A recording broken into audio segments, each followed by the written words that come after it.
চায়ের দোকানটা খুব ছোট। টিনের চাল, একটা কাঠের বেঞ্চ আর ধোয়া ওঠা কেতলি। নীল আর সুমু বেঞ্চের একপাশে বসে।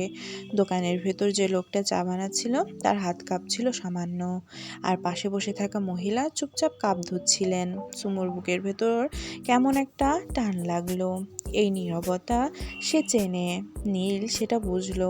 সে কিছু বলল না, শুধু খুব স্বাভাবিকভাবে নিজের চায়ের কাপটা সুমুর দিকে একটু ঠেলে দিল, যেন ভুলে গেলে খেতে মনে পড়ে যায়। দূর থেকে সুমু এসেছো চোখ নাকি? নামিয়ে নীল রাখলো। উত্তর দিল। হ্যাঁ, একটু কাজ ছিল। সুমু চুপচাপ। নীল জানতো এই চুপটাই সবচেয়ে বেশি কথা বলে। কিছুক্ষণ পর সেই মহিলা বলে উঠলেন, আমরাও একসময় দূর থেকে এসেছিলাম। এই লাইনটার পর হাতের কাপটা সুমুর আঙুলে একটু কেঁপে উঠল। নীল দেখলো সে নিজের পায়ে একটু সামনে বাড়িয়ে সুমুর পায়ের পাশে রাখলো। খুব হালকা ছোঁয়া, একটা আমি আছি বলা শব্দ ছাড়া। নীল শান্ত গলায় জিজ্ঞাসা করলেন, ফিরে যাননি আর? চা বানাতে বানাতে সেই লোকটি বলল, ফিরে যাওয়ার জায়গা থাকলে তো যাওয়া যায়। সুমু মুখ তুলল। সে জিজ্ঞাসা করলো, মানে? ফুপু একটু হাসলেন। হাসিটা অভ্যাসের, আসল হাসি না। মানে আমাদের আর কেউ নেই। এই কথাটা বলে তিনি চোখ নামিয়ে নিলেন। নীল খুব সাবধানেই বলল, সবাই তো এমন থাকে না, কখনো কখনো বাড়ির লোকেরা ঠিকই থাকে, শুধু সময়টা খারাপ হয়। তখন সেই লোকটি হেসে বললেন, বাড়ির লোকেরা ঠিক থাকলে মানুষ বের হয় না বাবা। এই কথার মধ্যে রাগ নেই, আছে একটা পুরনো সিদ্ধান্তের বাঁচিয়ে রাখা জেদ। সুমু তখন প্রথম কথা বলল, কণ্ঠটা খুব স্থির, কিন্তু তার চোখ নয়। তখনকার বড়রা কি খুবই খারাপ ছিল?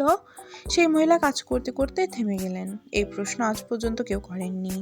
কিছুক্ষণ পর তিনি ধীর গলায় বললেন, খারাপ না, ভয় পেয়েছিলেন। সেই লোকটিও যোগ দিলেন, তারা ভেবেছিল একটা ভুল মেনে নিলে পুরো ঘর ভেঙে যাবে। এই কথায় সুমুর চোখে পানি চলে এলো, কারণ সে বুঝেছিল দাদা নিষ্ঠুর ছিল না, তারা শুধু সময়ের কাছে হেরে গিয়েছিল। নীল তখন কিছু বলল না। সে চুপচাপ উঠে দোকানির কাছে গিয়ে চায়ের দাম মিটিয়ে দিল। তারপর ফিরে এসে সুমুর ব্যাগটা নিজের কাঁধে নিল। কোনো ঘোষণা নেই, কোনো নাটক নেই, শুধু দায়িত্ব। সেই মহিলা হঠাৎ করে বললেন, আমরা অনেক বছর ধরেই নিজেদের বলেছি আমাদের কেউ নেই। বারবার বলতে একসময় এই সত্যি হয়ে যায়। এই লাইনটা বলার পর তিনি প্রথমবার সুমুর দিকে তাকালেন, চোখে একটা অদ্ভুত টান, কিন্তু তিনি আর এগোলেন না। বেরোনোর সময় নীল দরজার কাছে দাঁড়িয়ে একটু থামলো। সুমু বুঝলো সে চাইলে এখন সব বলতে পারে, কিন্তু নীল কিছুই বলল না। সে শুধু সুমুর দিকে তাকিয়ে খুব ছোট্ট করে মাথা নাড়ল। এখন না, তুমি যেমন চাও সেভাবেই। সুমু কিছু বলল না, কিন্তু তার ভাঙা শহরটা একটু স্থির হলো। রাস্তায় বেরিয়ে সুমু হঠাৎ বলল, তুমি কিছু বললে না কেন? নীল হেসে বলল, কারণ আজকে তোমার দিন ছিল, সিদ্ধান্তটাও তোমার। তারপর কিছুটা থেমে যোগ করলো, আর তুমি ভাঙলে আমি ধরে রাখবো লক্ষ্মীটি, আগেও রেখেছি, এখনো। সুমু তাকিয়ে থাকলো। এই প্রথম নীলকে খুব জড়িয়ে ধরতে ইচ্ছে করছে তার। বাড়ির গেট পেরিয়েই সুমু পা রাখতেই বুকের ভেতর হঠাৎ কেমন যেন চেপে এলো। উঠানে সবাই বসে আছে। তার দাদা রবিউল সাহেব মাটিতে পাড়া মোড়ায় বসে, দুই হাত হাঁটুর ওপর। তার পাশে মাজেদা বেগম, চুপচাপ, চোখের অদ্ভুত অস্থিরতা। শরীফুল খান আর সাজ্জাদুল খান দুপাশে দাঁড়ানো। আরও একটু দূরে, কিছু বুঝতে না পেরে শুধু তাকিয়ে আছে। এমন দৃশ্য সাধারণ নয়। সুমু কিছু বলার আগেই রবিউল সাহেব হঠাৎ উঠে দাঁড়ালেন। এই মেয়ে, সকাল সকাল একা একা কোথায় গেছিলি? গলাটা রাগী নয়, ভয়ের। সুমু থমকে গেল একটু মুহূর্ত নিয়ে, তারপর শান্তভাবে বলল, নীল ভাইয়ের সাথে বাইরে গিয়েছিলাম দাদা ভাই। কোথায়? এইবার প্রশ্নটা ধারালো। সুমু চোখ নামিয়ে বলল, এদিক ওদিক ঘুরতে গিয়েছিলাম, তুমি তো জানোই। এক সেকেন্ডের জন্য ওঠান নিস্তব্ধ। মাজেদা বেগম ধীর গলায় বলল, ফোনটা তো ধরতে পারতি নাকি? সুমো মাথা নাড়ল। খেয়াল ছিল না দাদি। সে আর কিছু বলল না, ফুপু চাচার কথা বলল না, কারণ সে জানে এই সত্যিটা এখনই ছাড়লে শান্তিটা ভেঙে যাবে। রবিউল সাহেব আর কিছু জিজ্ঞাসা করলেন না, শুধু দীর্ঘ নিঃশ্বাস ফেললেন। ভেতরে যা, হাত মুখ ধুয়ে নে, এটুকুই ছেড়ে দিলেন। কিন্তু চোখের ভেতরে চিন্তা রয়ে গেল। বাড়ির ফিরতে ফিরতে নীলের মাথা ভার হয়েছিল। গেটে কাছে পৌঁছাতেই মারিয়া এসে দাঁড়ালো। ভাইয়া, তোমার সাথে কিছু কথা ছিল। নীল তাকালো। মারিয়ার চোখে অনিশ্চয়তা। সে মৃদু গলায় বলল, এখন না মারিয়া, পরে।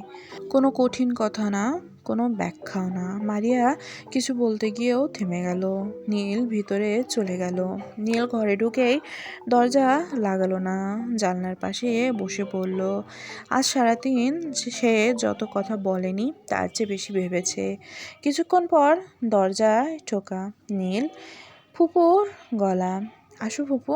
জেরিন শেখ ভিতরে এসে বসতেই কথা শুরু করলেন। কাল যে বলেছিলি মারিয়ার বিয়ের কথা, আমি ভেবেছিলাম তোর সাথেই যদি। নীল মুখ তুলল, কণ্ঠস্থর কিন্তু দৃঢ়। ফুপু, তুমি যাকে পছন্দ করো আমি মারিয়াকে তার সাথেই বিয়ে দেবো। জেরিন শেখ একটু অপ্রস্তুত হলেন। মানে তুই?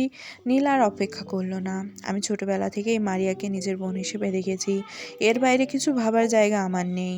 একটু থেমে যোগ করলো, আর আমার মন, এটা আমার হাতে নেই ফুপু। জেরিন শেখ চুপ করে গেলেন। নীল শেষ কথাটা খুব ধীরে বলল, এই বিষয়টা আর কথা আমি বলতে চাচ্ছি না ফুপু, এখন তুমি যাও। কোনো রাগ নেই, কোনো তর্ক নেই, শুধু সীমারেখা।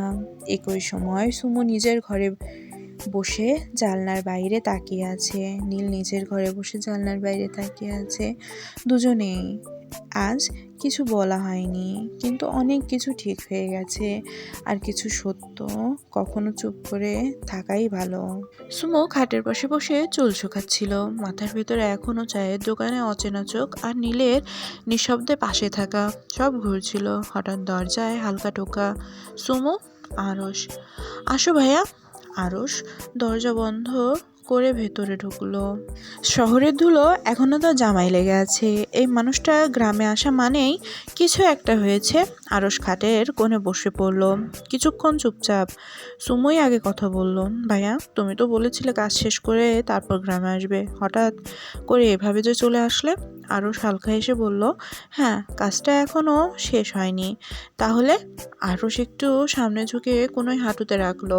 কাকু বলেছেন উনি শেষ করে আসবেন। সুমু থামলো না। সে আরশকে খুব ভালো করেই চেনে। তাহলে তুমি কেন এলে? এই প্রশ্নটার উত্তর দিতে আরশ পারল না। কিছুক্ষণ পর সুমু পুনরায় বলল, দেখো ভাইয়া, 10 বছর আগে আমি ঢাকা গিয়েছিলাম একটাই কারণে। সুমু তার দিকে তাকিয়ে বলল, পরিবারটা যেন একসাথে থাকে। তার গলা ভারী হয়ে এলো। তখন তো দেখেছো, ফাটল ধরা শুরু করেছিল। কাকুরা গ্রামে থাকতে চাইছিলেন না, শহরে ব্যবসা করতে চেয়েছিলেন, নিজের মতো থাকতে চেয়েছিলেন। এই কথা নিয়ে কত না ঝগড়া, প্রায় মারামারি লেগে গিয়েছিল ভাইয়া। আরশ মাথা নাড়ল। সে সব জানে। সুমোর কণ্ঠটা একটু শক্ত হলো। আমি তখন ভেবেছিলাম যদি আমি জেদ করি, কোনোভাবে দাদুকে শহরে নিয়ে যেতে পারি, তাহলে হয়তো সব কিছু ঠিক হয়ে যাবে। কিছু জিনিস ঠিক হয়েছে, কিন্তু কিছু জিনিস অতিরিক্ত খারাপ হয়ে গিয়েছে। পরিবার একসাথে আছে, কিন্তু তাদের মনের মধ্যে একসাথে থাকার কোনো ইচ্ছে নেই।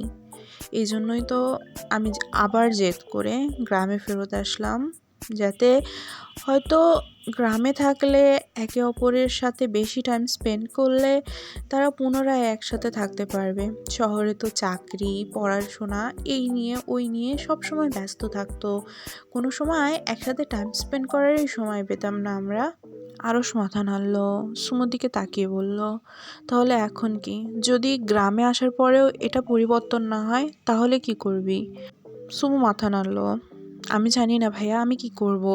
আমি যা ভেবেছি, যা আমার ব্রেনে এসেছে সেই সময় আমি শুধু সেটাই করেছি। আমি আগে পিছে কোনো সময় কিচ্ছু ভাবিনি। নিজের ওপর এখন নিজেরই রাগ হয়, নিজের মাথায় নিজেই ঘাটটা মারতে ইচ্ছা করে জানো। ওরা কিছুক্ষণ বসে কথা বলল। আরশ উঠে দাঁড়ালো, দরজার কাছে এসে থামলো। আজ দাদা যেভাবে উঠানে বসেছিলেন। ওটা ভালো লক্ষণ না সুমু। সে পেছনে না তাকিয়েই বলল, কিছু আসছে, আমি জানি না কি, কিন্তু এবার আমার চোখ বন্ধ করে থাকতে পারবো না। দরজা খুলে বেরিয়ে গেল। সুমু বিছানায় শুয়ে পড়ল। সে কি করবে সেটাই ভাবতে ভাবতে যে কখন তার চোখ লেগে গেছে সে নিজেও জানে না। পরের দিন বিকেলের রোদটা তখনও উঠানে ছড়িয়ে আছে। একটি বাইকের আওয়াজ শোনা গেল সুমুদের বাড়ির সামনে। হঠাৎ দেখা গেল মেহজাবিন বাড়ির ভেতরে ঢুকছে দৌড়াতে দৌড়াতে, সুমু সুমু বলতে। ঠিক তখনই সে ধাক্কা খেলো আরশের সাথে। এই, চোখে দেখিস না? আরশ বিরক্ত গলায় বলল। মেহজাবিন একদম দেরি না করে পাল্টা জবাব দিল, ও হ্যালো কালা বেগম, রাস্তাটা কি তোমার বাবার? আরশ ভুরু কুঁচকে তাকালো। চুপ কর মরিচ, একটুতেই ঝাল দেখাস কেন? এই দুইজন ছোটকাল থেকেই এমন, ঝগড়া না করলে যেন দেখা সম্পূর্ণ হয় না। কিন্তু এইবার আরশ তার চোখ সরাতে পারছে না মেহজাবিনের দিক থেকে। মেহজাবিনকে এতদিন পরে আজ খুব আলাদা লাগছে। হয়তো আলোটা বিকেলের, হয়তো শহরের ছায়া থেকে অনেকটা দূরে। আরশ নিজেও বুঝতে পারলো না তার বুকের ভেতরে একটা অচেনা আগুন জ্বলতে শুরু করেছে।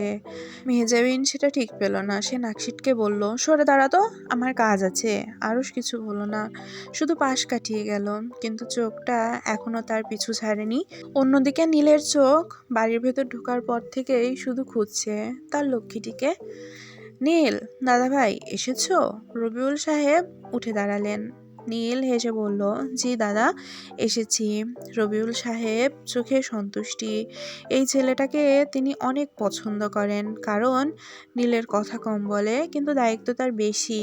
সে নিজেকে নীলের মধ্যে খুঁজে পায়। রবিউল সাহেব ধীরে বললেন, সুমু ভেতরে আছে, যাও। এটুকুই যথেষ্ট ছিল। নীল মাথা নাড়ল, আর কিছু বলল না। সে দীর্ঘায়ে সিঁড়ি দিয়ে উঠে সুমুর দরজার সামনে দাঁড়িয়ে আছে।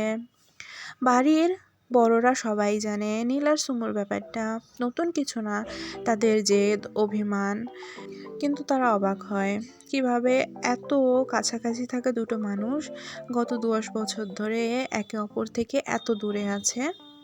নীল সুমুর দরজা ধাক্কালো, কিন্তু কোনো আওয়াজ আসলো না ভেতর থেকে। দরজাটা হালকা খোলা দেখতে পেরে সে বেশিক্ষণ না দাঁড়িয়ে রুমের ভেতর প্রবেশ করলো। ঢুকেই সে যা দেখলো, তার চোখ। পড়ালেখা বাদে জীবনে আমি সবকিছু করতে ভালোবাসি, তাদের মধ্যে থেকে অনেকটা ভালোবাসি গল্প লেখা। এজন্যই তো গল্প লিখি। আমি জানি আমার গল্পের আগামাথা কিছু নাই। আমি যখন নিজেও জানি না যখন আমি গল্প লিখি আমি কি ভাবি, শুধু গল্প লিখে যাই। আমি এরকম নর্মাল গল্পের পাশাপাশি যেহেতু বিটিএস আর্মি, আমি তাদের গল্প লিখতেও পছন্দ করি। এই জন্যই আমি তাদের গল্পও লিখছি। আপনার যদি তাদের গল্প থেকে সমস্যা হয় তাহলে পারে আপনি তাদের গল্প শুনেন না, আমার এই গল্পগুলো শুনতে পারেন। লাইক করেন, কমেন্ট করেন, সাবস্ক্রাইব করেন আর আমার পাশে থাকেন। Bye bye.